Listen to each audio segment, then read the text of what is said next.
Hello students, today we are going to discuss about conductance of electrolytic solution. There are some terms related with this topic. First term is resistance. About this you discussed in previous classes. It is denoted by capital R and it is a property of material that oppose the flow of current. It means material wire के अंदर ये current के flow को oppose करेगा और ये property है resistance. इसका फॉर्मूला होता है resistance is equal to rho L upon A. L length of wire, A cross section area of wire और रो है यहाँ पर रेजिस्टिविटी. इस रेजिस्टेंस की एसआई यूनिट होती है ओम. सेकेंड टर्म डिस्कस कर रहे हैं resistivity. It is also called specific resistance. क्या फॉर्मूला होगा इसका? इसी फॉर्मूले से हम निकाल रहे हैं इस रो को. R is equal to rho L upon A. तो रो का फॉर्मूला हो जाएगा, ए को इधर ले आइए, आर ए अपॉन एल. अगर हमने वायर की लेंथ 1 मीटर यूज कर ली और क्रॉस सेक्शन एरिया वायर का यूज कर लिया 1 मीटर स्क्वायर, तो उस केस के अंदर रेजिस्टिविटी इक्वल होगी रेजिस्टेंस की. So resistivity is defined as a resistance of material whose length is 1 meter and cross section area is 1 meter square. इसकी ऐसा यूनिट क्या होगी? इसी फॉर्मूले से निकालेंगे. देखो रेजिस्टेंस की यूनिट होती है ओम, एरिया की यूनिट होती है मीटर स्क्वायर ऐसा यूनिट, और लेंथ की यूनिट होती है मीटर. कैंसिल आउट हो जाएगा तो रो की ऐसा यूनिट है ओम मीटर.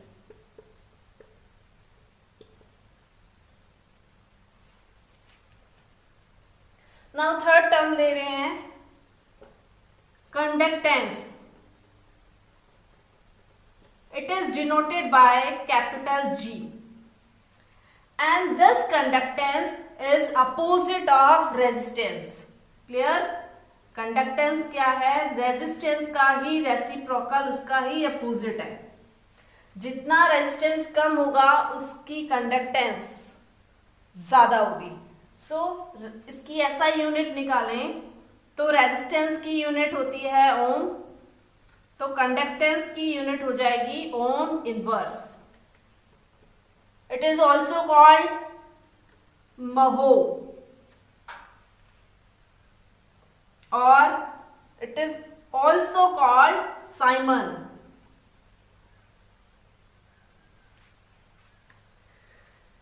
इस कंडक्टेंस के बेस पे दो टाइप के कंडक्टर्स होते हैं. First type of conductors are electronic conductors and second electrolytic conductors.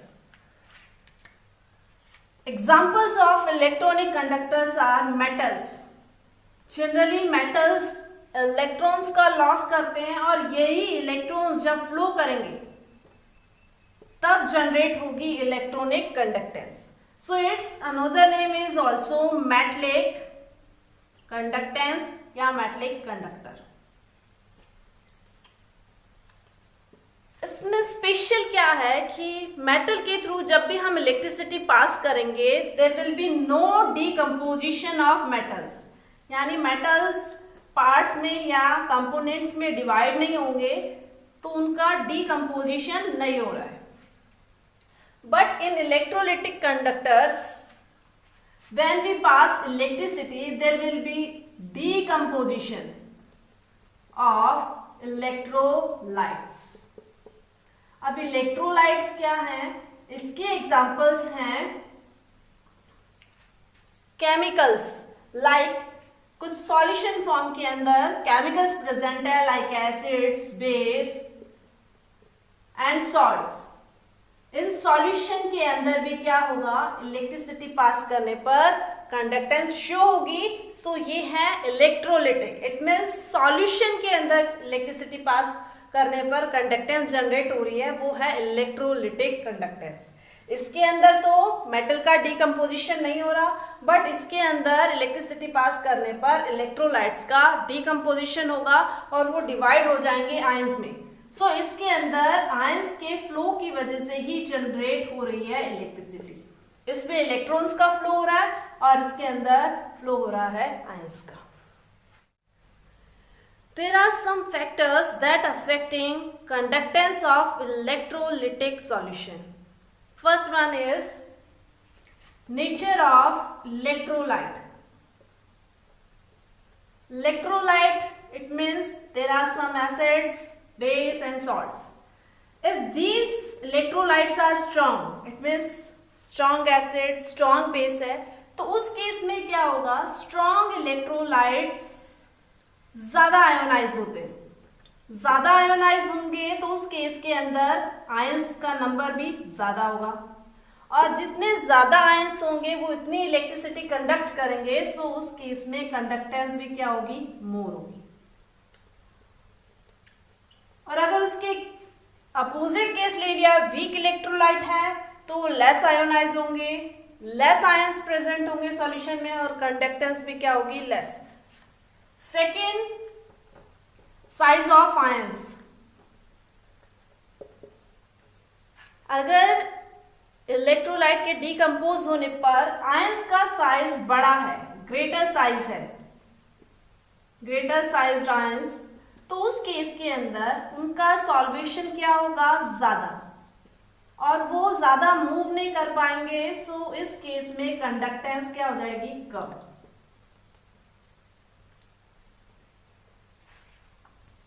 Third factor is nature of solvent. Electrolyte के साथ में जो आपने सॉल्वेंट यूज किया है वो भी डिसाइड कर रहा है इलेक्ट्रोलिटिक सॉल्यूशन की कंडक्टेंस को। अगर आपने पोलर सॉल्वेंट यूज किया है तो उस केस के अंदर पोलर के अंदर दो डिफरेंट चार्जेस हैं, सो वो इलेक्ट्रोलाइट के डिकम्पोजिशन में हेल्प करेंगे और आयोनाइजेशन का प्रोसेस क्या होगा, ज्यादा होगा, और ज्यादा आयोनाइजेशन होने पर आयंस ज्यादा अवेलेबल होंगे और कंडक्टेंस भी क्या होगी, ज्यादा होगी। फोर्थ फैक्टर है विस्कोसिटी। इलेक्ट्रोलिटिक सॉल्यूशन की जितनी ज्यादा विस्कोसिटी होगी उसके अंदर आयंस कम अवेलेबल होंगे, यानी लेस आयंस प्रेजेंट है, और उस केस के अंदर कंडक्टेंस भी क्या होगी, लेस। और लास्ट फिफ्थ फैक्टर है टेम्परेचर। अगर आप टेम्परेचर इंक्रीज करते हो तो उस केस के अंदर आयंस डिक्रीज हो जाएंगे, और डिक्रीज होते ही कंडक्टेंस भी क्या होगी, डिक्रीज। तो ये कुछ फैक्टर्स थे जो इलेक्ट्रोलिटिक सॉल्यूशन की कंडक्टेंस को अफेक्ट करते हैं। देखो, अभी हमने डिस्कस की हैं दो टाइप की conductance, electronic conductance and electrolytic conductance. अब इस कंडक्टेंस को फाइंड आउट कैसे करना है? अपने को पता है कि कंडक्टेंस रेजिस्टेंस का रेसिप्रोकल है। अगर हम रेजिस्टेंस को फाइंड आउट कर लें तो उस केस के अंदर कंडक्टेंस इजीली फाइंड आउट हो सकती है। और रेजिस्टेंस को कैसे फाइंड आउट करना है? अगर इलेक्ट्रॉनिक कंडक्टेंस है तो उसके एग्जांपल्स होते हैं मेटल, और मेटल का रेजिस्टेंस फाइंड आउट करना इजी है। उसके लिए हम एक डिवाइस यूज करते हैं, व्हीटस्टोन ब्रिज। उसके अंदर वो अननोन मटेरियल को कनेक्ट करना है और इस डिवाइस की हेल्प से उसका रेजिस्टेंस फाइंड आउट कर सकते हैं। बट इलेक्ट्रोलिटिक सॉल्यूशन की कंडक्टेंस को कैसे फाइंड आउट करें? बिकॉज वो तो सॉल्यूशन फॉर्म में है, तो उसके लिए हम क्या करते हैं, कंडक्टिविटी सेल बनाते हैं। कंडक्टिविटी सेल क्या है? इसके अंदर हम एक नॉर्मल प्लेटिनम के वायर्स लेंगे और उन प्लेटिनम के वायर्स को एक इन्वर्टेड टेस्ट ट्यूब से कवर्ड कर देंगे और उसको एक ऐसे सॉल्यूशन में डिप करेंगे जिसमें आपका फिल कर रखा है इलेक्ट्रोलाइटिक सॉल्यूशन।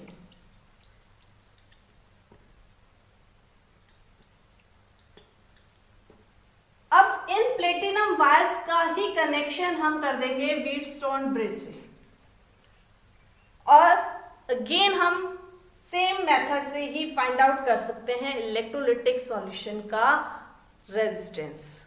बट इस केस के अंदर क्या होता है, जब हम इसको व्हीटस्टोन ब्रिज से कनेक्ट करेंगे तो हम बैटरी की डायरेक्ट करंट यूज नहीं करेंगे, बिकॉज डायरेक्ट करंट पास होते ही इलेक्ट्रोलिटिक सॉल्यूशन का डीकम्पोजिशन स्टार्ट हो जाता है, जिससे एक्चुअल रेजिस्टेंस फाइंड आउट नहीं होगा। तो इस केस के अंदर हम यूज करते हैं alternative current.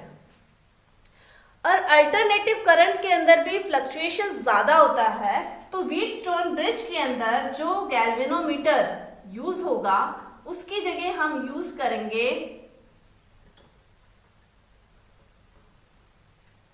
Detector, earphone detector.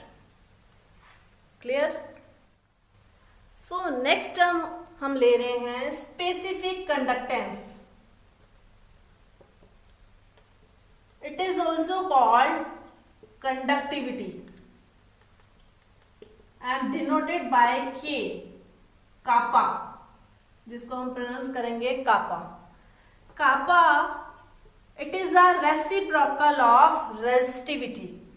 Clear? अभी जो हमने डिस्कस किया था रेजिस्टिविटी, अगर उसी को रेसिप्रोकल फॉर्म में ले लें तो वो होगी कंडक्टिविटी।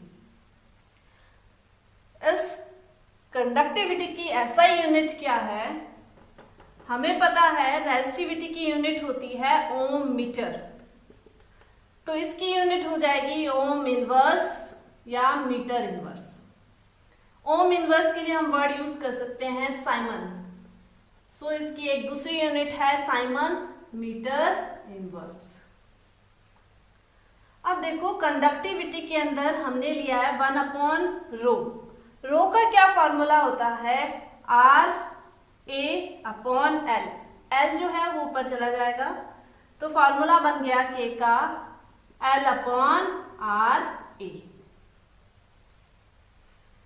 अब इस R का अपोजिट हमें पता है, रेजिस्टेंस का अपोजिट इज कॉल्ड कंडक्टेंस, जिसको हम डिनोट करते हैं G से। तो हम ऐसे लिख सकते हैं K = G।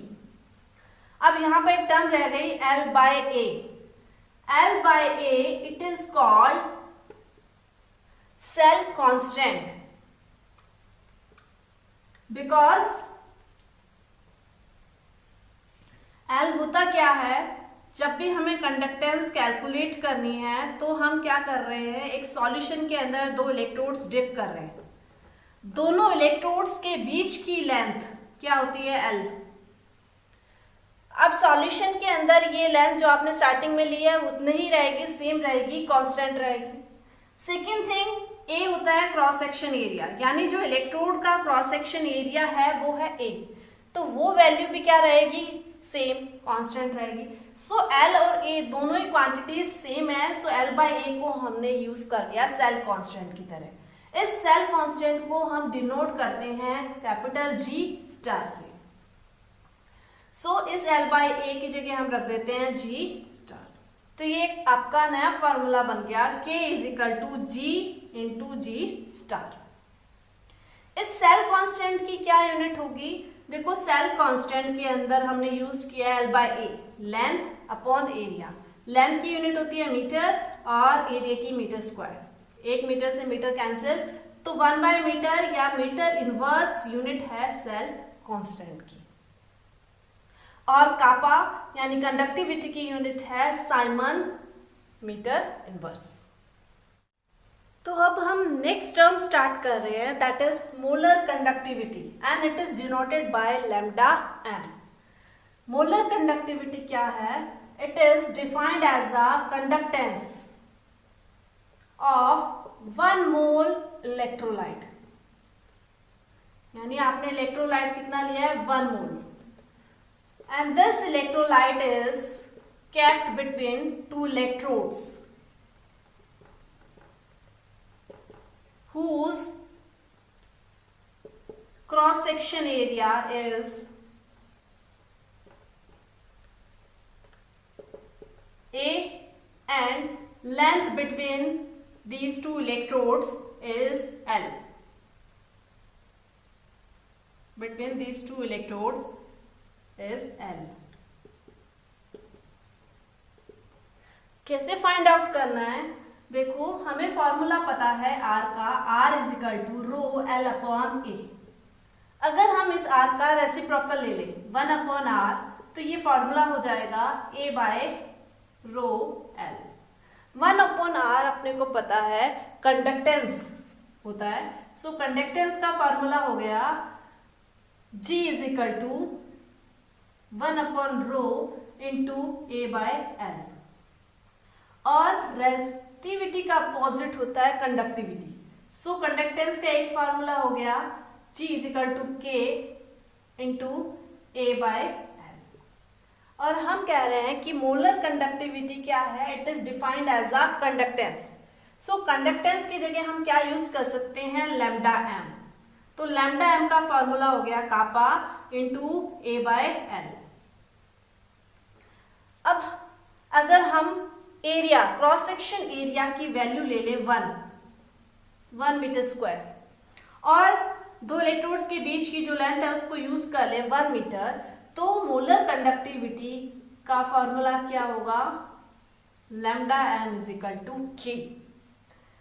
देखो, अगर आपने एरिया 1 लिया है, लेंथ 1 ली है, तो अगर हमें वॉल्यूम निकालना हो तो वॉल्यूम का फॉर्मूला होता है area into length. 1 into 1 it means 1 metre cube. यानी हम ये भी कह सकते हैं कि वॉल्यूम अगर 1 मीटर क्यूब है तो उस केस में मोलर कंडक्टिविटी का फॉर्मूला है K। और अगर वॉल्यूम 1 मीटर क्यूब ना हो, V मीटर क्यूब हो, तो उस केस में लैम्डा एम का एक फॉर्मूला बन सकता है K इंटू V, जब वॉल्यूम क्या है? मीटर क्यूब के अंदर है। अगर मोलर कंडक्टिविटी को हमें वॉल्यूम फॉर्म में ना लेना हो, कंसंट्रेशन फॉर्म में लेना हो, तो मोलर कंडक्टिविटी होती है K के इक्वल। अगर कंसंट्रेशन की वैल्यू यूनिट है, सिंगल है, लेकिन अगर कंसंट्रेशन की कोई वैल्यू है तो मोलर कंडक्टिविटी का फार्मूला होगा K बाय C। C क्या है? यहाँ पर कंसंट्रेशन है, और कंसंट्रेशन जनरली हम यूज करते हैं मोलरिटी की फॉर्म में। क्लियर? तो लैम्डा एम का फॉर्मूला हो जाएगा K बाय मोलरिटी। अब हम इसकी SI यूनिट निकालते हैं। देखो, SI यूनिट के अंदर K की यूनिट हमें पता है, it is a conductivity and its unit is Siemens metre inverse. और मोलरिटी क्या है? मोल पर लीटर। बट हमें इसकी SI यूनिट के अंदर मोलरिटी की यूनिट यूज करनी पड़ेगी मोल पर मीटर क्यूब। तो हम इसको कैसे करें? बिकॉज कापा की यूनिट तो सीमेन पर मीटर इनवर्स है, कोई प्रॉब्लम नहीं है, लेकिन मोलरिटी की यूनिट है मोल पर लीटर। तो हम इसको कैसे कन्वर्ट करें मीटर क्यूब में? तो हम क्या करते हैं, यहां पर यूज कर लेते हैं 1000 लीटर पर मीटर क्यूब। तो इस केस के अंदर ये इसके अंदर कन्वर्ट हो सकता है। कैसे? लीटर से लीटर कैंसिल हो जाएगा और रिमेनिंग बचेगा सीमेन मीटर इनवर्स, और मोलरिटी की यूनिट बच जाएगी मोल पर मीटर क्यूब।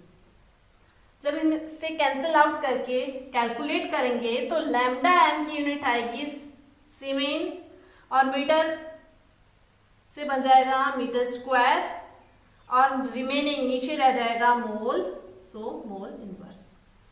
तो मोलर कंडक्टिविटी की ऐसा यूनिट हो गई Siemens metre square mole inverse.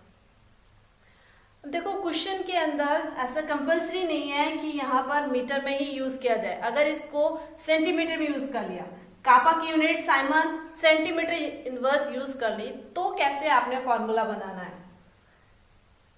इस केस में तो फॉर्मूला क्लियर है आपको। अगर मीटर के अंदर है तो lambda M is equal to K upon M into 1000। और अगर आपने सेंटीमीटर के लिए यूज किया है तो आपको पता है lambda M is equal to K की यूनिट हमने आपकी बार क्या रखनी है siemens centimetre inverse upon molarity किसमें होगी मोल पर लीटर के अंदर। तो हमने यहां पर लगाना है अब की बार 1000 लगाना है अपर साइड 1000 और यहां पर आएगा सेंटीमीटर क्यूब पर लीटर। जब हम कैंसिल आउट करेंगे तो फॉर्मूला बन जाएगा lambda M is equal to K into 1000 upon M और इसकी एसआई यूनिट बन जाएगी साइमन सेंटीमीटर स्क्वायर पर मोल। क्लियर? अगर आपने सारा एसआई के अंदर यूज किया है तो लैम्डा एम का फॉर्मूला है के अपॉन एम यानी मोलरिटी अपॉन में ही है 1000 और इसकी यूनिट है siemens metre square mole inverse.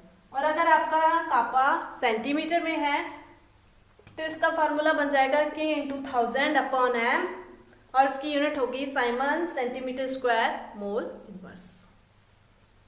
अब हम इस पे बेसिक न्यूमेरिकल करते हैं। Question is resistance of a conductivity cell filled with 0.1 mole per liter KCl solution is 100 ohm. If the resistance of the same cell when filled with 0.02 mole per liter KCl solution is 520 ohm. Calculate करनी है आपने conductivity and molar conductivity second वाली concentration के लिए यानी 0.02 मोल पर litre के लिए। द कंडक्टिविटी ऑफ 0.1 मोल पर litre KCl solution is 1.29 Simon पर मीटर। तो इस क्वेश्चन के अंदर सेल तो सेम लिया है बट कंसंट्रेशन चेंज कर दी। 0.01 मोल पर लीटर के लिए रेजिस्टेंस आ रहा था 100 ओम और उसकी कंडक्टिविटी है 1.29 साइमन मीटर और उसकी कंसंट्रेशन चेंज कर दी तो रेजिस्टेंस चेंज हो गया और कंडक्टिविटी आपसे पूछी है। तो देखो सेम सेल है तो उस केस के अंदर उनका सेल कांस्टेंट क्या रहेगा सेम। तो अगर हम इस सिचुएशंस को यूज करके इन वैल्यूज को यूज करके अगर सेल कांस्टेंट निकाल लें तो उस सेल कांस्टेंट को हम यहाँ यूज कर सकते हैं। तो आपका formula K is equal to G into G star. K है यहाँ पर कंडक्टिविटी 1.29, G क्या होता है 1/R कंडक्टेंस है रेजिस्टेंस का रेसिप्रोकल और ये है आपका सेल कांस्टेंट। तो 1.29 is equal to 1/100 G star आपका आ जाएगा 1.29 इंटू 100 129 और सेल कांस्टेंट की एसआई यूनिट हमें पता है मीटर इनवर्स। इसी सेल कांस्टेंट को हम यूज करेंगे right side same formula use करेंगे K is equal to G into G star. K find out करना है G अगेन 1/R 1/R में आ जाएगा 1/520 ओम और G स्टार हम निकाल के आए हैं 129 में 520 से डिवाइड करने पर आ जाएगा 0.248। अब कंडक्टिविटी की यूनिट क्या होगी साइमन मीटर इनवर्स या सेंटीमीटर, सारा मीटर में चल रहा है सो यूनिट आ जाएगी साइमन मीटर इनवर्स। अब निकालनी है molar conductivity K upon molarity.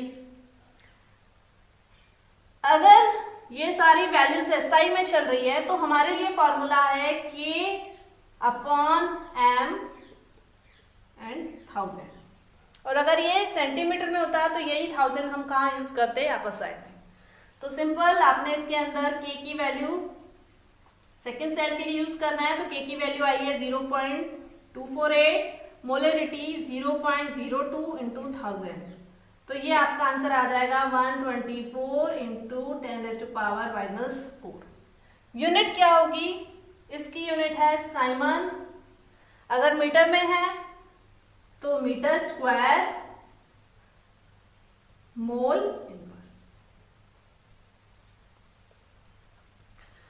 तो स्टूडेंट्स आज की वीडियो में हम इतना ही करेंगे। Thank you and have a nice day.